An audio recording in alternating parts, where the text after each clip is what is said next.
abbiamo azzardato una serie di iniziative, direi che però la città ha risposto benissimo e la cosa più bella per un sindaco, ma per tutta l'amministrazione, è vedere tante persone in centro città e tanti bimbi sorridenti. Fino alla fine di dicembre è aperta la ruota, aperto questo villaggio di Natale e un grande impegno da parte di tutta l'amministrazione comunale. Un grande impegno da parte di tutti, da parte dei commercianti, ma anche da parte della gente comune che ha cominciato ad addobbare le case, gli alberi, per cui una grande città in festa, quello che vorremmo sempre vedere. Quest'anno è un primo esperimento, vedremo come andrà, ma insomma se l'inizio è questo sicuramente abbiamo buone prospettive. L'augurio di buone feste da parte del sindaco alla cittadinanza qual è? Ma l'augurio di buone feste è molto diverso da quello che vediamo. Per il sindaco l'augurio di buone feste è che si passi un buon Natale insieme ai propri cari e che magari si trovi un po' di tempo per le persone più anziane che durante l'anno sono un po' abbandonate. Ecco, cerchiamo di andare a trovarle, di stare assieme a loro e di passare un Natale di contenuti e non solo esteriore.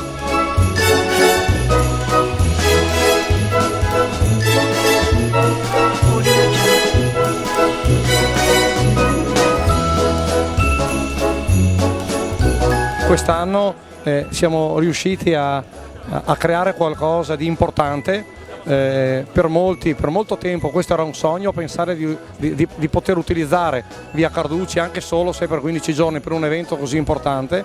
La risposta della gente è stata grande, dà fiducia, premia il coraggio, premia l'unione che c'è stata fra tutti i commercianti che hanno voluto contribuire in vari modi a questa iniziativa. Più di 140 commercianti del centro storico hanno aderito, e sono tanti, al progetto del Natale.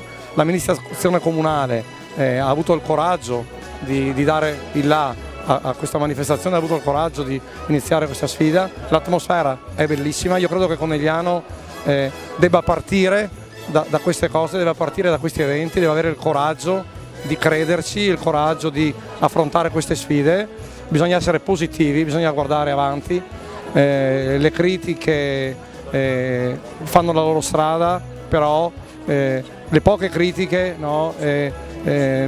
sono meno importanti di una piazza e una città così piena.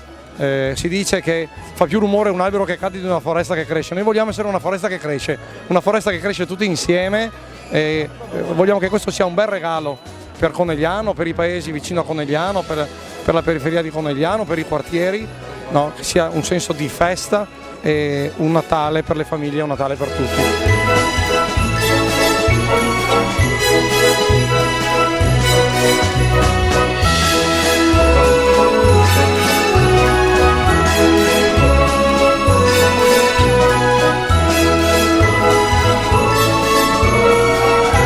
Questo progetto è stato fortemente voluto dalla nuova amministrazione per cercare di riavvivare e rianimare Conegliano.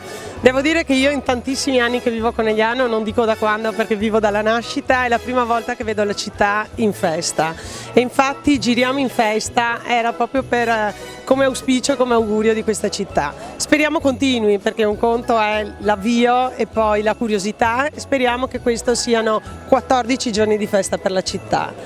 Siamo anche contenti perché abbiamo potuto collaborare con i commercianti, abbiamo potuto collaborare con tutti, abbiamo unito tutti in questo progetto. È un progetto che abbiamo chiamato Natale Anno Zero, proprio perché sia l'inizio di qualcosa di nuovo per la città.